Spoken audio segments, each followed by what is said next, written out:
It is now exactly 6 days since Donald Trump signed the executive order ending all aid to South Africa and granting asylum to the persecuted minority Afrikaners. But despite ANC members claiming they can turn to China or Russia for the support they lost from the US, not a single BRICS country has even gone as far as making a statement in support of South Africa. Also, the US is the only major power with whom South Africa is in a trade surplus. And at that, it is a significant surplus, 2.5 million US dollars, according to the World Bank. In fact, every single major trade partner that contributes more to South Africa's economy than it takes is in the Western power bloc. On the other hand, every single BRICS country is a net drainer on the South African economy. China, the country most ANC members publicly rely on to take over the US's role as sole provider for South Africa, is the biggest drainer of them all. South Africa's colossal trade deficit with China currently costs the South African economy more than $11 billion every single year. It is a mystery as to whether the ANC is too dull-witted to realize that South Africa is merely being used by its BRICS partners and that Russia and China is only in this relationship for their own benefit, or whether individual ANC members receive enough money under the table to turn a blind eye to this blatantly obvious truth. Let's look at the facts. In this full video, we shall take an in-depth look at the geopolitical effect of the ANC's faith in BRICS and how that will pan out for them.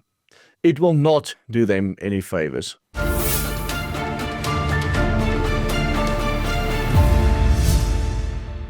Good day, dear friends. Willem Petzer speaking. Be sure to subscribe for more analysis like this in your interest and join our WhatsApp to keep you up to date with all the work being done by the Willem Petzer group. Just WhatsApp your name and surname to the number on the screen to join. While the ANC has emphasized deeper economic ties with BRICS, as relations with the West continues to deteriorate, the trade data from the World Bank's World Integrated Trade Solution tells a concerning story for the ANC. The country maintains a consistent trade deficit with all of its BRICS partners. This cycle had never been broken since the formation of BRICS. South Africa's largest trading partner is of course China, but the relation is overwhelmingly skewed in Beijing's favor, as South Africa primarily exports raw materials while importing high-value manufactured goods. South Africa's trade deficit is $11 billion per annum, which means that in this trade relationship, it costs South Africa's economy as much every year. South Africa has limited trade with Russia due to logistical constraints, but increasing in agricultural exports. Still, South Africa imports more from Russia than it exports. With India, the country has a $6 billion trade deficit, with South Africa importing large amounts of pharmaceuticals, machinery and steel, while exporting primarily raw materials. South Africa basically buys its own ores back after them being refined by the Indians, and that at 20 times the price. Brazil, on the other hand, is a minor trading partner with a modest deficit, but still a net drain rather than a source of income for South Africa. In contrast with the BRICS nations draining South Africa's economy, South Africa enjoys a trade surplus of $4 billion with the United States and other Western nations, driven largely by mineral exports, automotive trade and high-quality agricultural products. Despite ideological rhetoric against Western hegemony, South Africa remains deeply economically tied to Western markets. The United States and the European Union are major investors in South Africa's economy, contributing significantly to foreign direct investment and employment. For instance, American corporations have a direct investment of over $74 billion. There are currently approximately 600 American corporations operating in South Africa, which, according to the US Bureau of Economic Analysis, employ around 400,000 people in this country. These companies, along with US foreign investment in South Africa, amount to an estimated value of approximately $80 billion, which is 20% of this country's gross domestic product or GDP. 20%. This means that 1/5 of all the money in this country in total belongs to American companies. Does the ANC have any idea how much damage it would cause if America were to withdraw from this country? The reason for BRICS, in effect distancing itself from South Africa, is quite clear when looking at BRICS countries' own geopolitical relationships with the West. China, as the most dominant player in BRICS, has strategic interests that go beyond ideological alliances. While China has long expressed solidarity with South Africa in forums like the United Nations, Beijing operates pragmatically in its foreign policy. Supporting South Africa in a dispute with the United States would risk tremendous trade tensions with Washington, something China cannot afford given its own fragile economic recovery and ongoing trade wars with the US, in which, in spite of the looming trade wars, China is still largely dependent on the United States markets for its own economic survival, as the US is still the main export partner and the consumer of nearly 60% of all Chinese export products. In essence, if you are an enemy of America, even China doesn't want to touch you. Russia's silence is similarly revealing. While Moscow has been engaged in deeper military and diplomatic ties with South Africa, evidenced by the joint naval drills and diplomatic visits, it is currently preoccupied with its own war in Ukraine.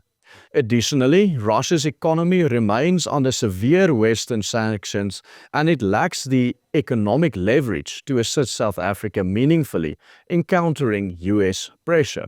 Both India and Brazil have very strong economic ties with the United States, making it politically profoundly unfeasible for them to side with South Africa against Washington. India, for instance, is in the progress of deepening defense and technology partnerships with the US, while Brazil relies heavily on agricultural exports to the American markets. Thus, supporting South Africa in an escalating dispute would offer them no tangible benefits. Both these countries are like South Africa was before the ANC picked a fight with Trump, despite their BRICS memberships, economically more closely aligned with the West than with Russia or China. These countries would also love to keep it that way, as it is in their own respective best interest to do so. The key takeaway from this geopolitical situation is that South Africa's BRICS membership has not translated into any form of substantial geopolitical backing when it mattered the most. This exposes several flaws in the ANC's foreign policy strategy, pointing to the fact that the ANC is way too arrogant for their own good and don't have the friends they thought they had. This is of course except for Russia, that had been since the old Soviet days and still is today the ANC's greatest friend outside of the borders of this country. If there was any country that probably would have supported the ANC, it would have been Russia, as we all have seen until the present day, the ANC finding a comfort in their second home as the former Soviet Union. It is highly unfortunate for the ANC that their battle with the US came at a time when Russia is already stretched too thin to offer any meaningful assistance. South Africa has historically framed BRICS as the anti-Western bloc that would provide an alternative global economic order. However, BRICS members act in their own national interests first, and when faced with a major geopolitical dispute, they have chosen to remain silent rather than confront the United States, as all of them realized that it is not in their best interest to back South Africa against the world's largest economy. Simultaneously, South Africa's economic dependence on BRICS is not balanced by reciprocal benefits. Should it continue to pivot towards the east, it risks deepening its trade deficit and becoming further economically marginalized.